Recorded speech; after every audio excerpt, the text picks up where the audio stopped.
A respeito do primeiro turno, a Maria do Rosário e a Manuela eram concorrentes diretos para continuar na disputa. Então, na tua opinião, qual foi o acerto da Maria do Rosário que a fez passar para o segundo turno e qual foi o erro da Manuela? Bom, em primeiro lugar, eu acho que o fator fundamental foi a diferença de estrutura entre os partidos. O PT tem uma tradição de chegada no Rio Grande do Sul, em Porto Alegre particularmente, e no momento em que o PT se viu ameaçado de ficar fora do segundo turno, eles saíram para as ruas, eles conseguiram fazer com que esta militância, que faz toda a diferença na chegada numa eleição, acabe aderindo à campanha, se mobilizando e fazendo com que o seu candidato cresça no final. E a Manuela, ela tem, apesar de ser uma pessoa muito carismática, ela, como candidata, tudo que ela conseguiu praticamente foi graças ao talento individual dela. Mas ela tinha dois problemas básicos: a falta de estrutura do partido dela e uma aliança difícil de resolver, difícil de explicar pela falta de afinidade entre o PPS e o PCdoB. E isso acabou prejudicando. E também ela acabou prejudicada por outra coisa que foge ao controle dela, que há muito preconceito em relação a ela por conta da idade, por ser muito jovem e pelo fato de ser inexperiente também. De modo geral, eu acho que a campanha dela foi bem ajustada, foi uma campanha bem feita e ela tem um discurso fácil, um discurso coerente, que acabou fazendo com que chegasse a 15%, o que eu considero uma façanha para quem tem a pouca experiência dela e para quem tinha uma aliança com partidos de tão pouca expressão em Porto Alegre como são o PPS, o PSB e o PCdoB. Em relação aos resultados das pesquisas que foram divulgadas durante as campanhas, tu achas que elas influenciaram os eleitores e se elas influenciaram, de que maneira isso aconteceu? Olha, eu não acredito em influência de pesquisas, porque se pesquisa influenciasse, aquele que sai na frente, ele ganharia todas as eleições. Então a influência das pesquisas, para mim, ela é bem relativa. Eu nunca valorizo muito as pesquisas, sempre escrevo tentando relativizar a importância das pesquisas, porque elas são um retrato de um momento. Daqui a pouco os eleitores mudam, os eleitores procuram outros caminhos e as pesquisas erram. Mas a gente nunca pode deixar de considerar também que uma pesquisa não é 100% confiável. As pesquisas são confiáveis em 95% dos casos, tem uma margem de 5% que elas podem dar totalmente erradas, e tem também a margem de erro que às vezes as pessoas ignoram porque só pensam no resultado.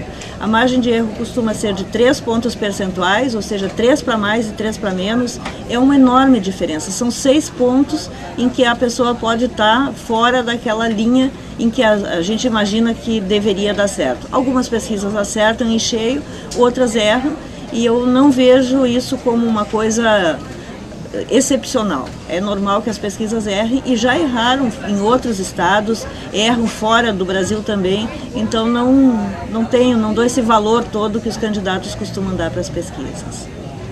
E para o segundo turno, na tua opinião, qual vai ser a estratégia do Fogaça e da Maria do Rosário? O pro Fogaça é uma eleição muito simples essa, porque ele já largou com uma vantagem muito grande, então o que ele precisa basicamente é cuidar de preservar esses votos que ele obteve no primeiro turno e conquistar aqueles que vêm ao natural para o lado dele. O PPS vem ao natural para o lado dele, porque tem uma afinidade mais do que ideológica e programática. O PPS continua fazendo parte do governo Fogaça, ou pelo menos uma parte dele nem saiu dos cargos, continua trabalhando no governo. Então esses vão ao natural, mesmo que a Manuela venha aderir à campanha de Maria do Rosário, que hoje ela não parece ter uma grande disposição para isso.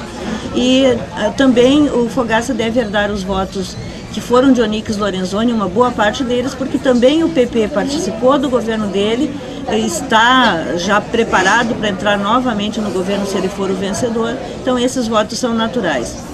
E a Maria do Rosário, ela tem um desafio enorme pela frente, porque ela fez, primeiro, quase metade dos votos do Fogaça. Então ela tem que recuperar todo esse território, ela não tem o apoio automático da Manuela. Os votos da Luciana, que teoricamente são mais afinados com ela, enfrentam também uma rejeição grande, porque são votos, em boa parte, de pessoas que não querem saber de nenhum dos dois. A candidata deles era a Luciana, eles querem nulo ou branco, querem votar 50 no segundo turno. Então conquistar esses eleitores é que é o complicado. A Maria do Rosário tem uma possibilidade, não existe eleição perdida antes da hora, o segundo turno é sempre uma outra história. Então ela tem a possibilidade de vencer, mas eu acho que nunca foi tão difícil para o PT vencer uma eleição como é este segundo turno neste ano. E para terminar, como o povo gaúcho está encarando as eleições, visto que o índice de abstenção foi alto e que muitos acham graça do horário político? O horário político é para achar graça mesmo, né? Porque eu acho que, assim, principalmente nesse horário de vereador, a gente vê muita bizarrice, os candidatos têm pouco tempo, não conseguem passar uma ideia inteira, aí acaba sendo divertido mesmo, infelizmente, porque não é para isso que o horário político foi criado.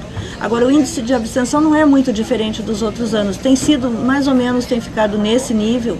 O que há, sim, é uma descrença meio generalizada na política. A abstenção só não é maior porque, como o voto é obrigatório, a pessoa tem uma série de transtornos se ela não vota, ela acaba sendo empurrada para a urna.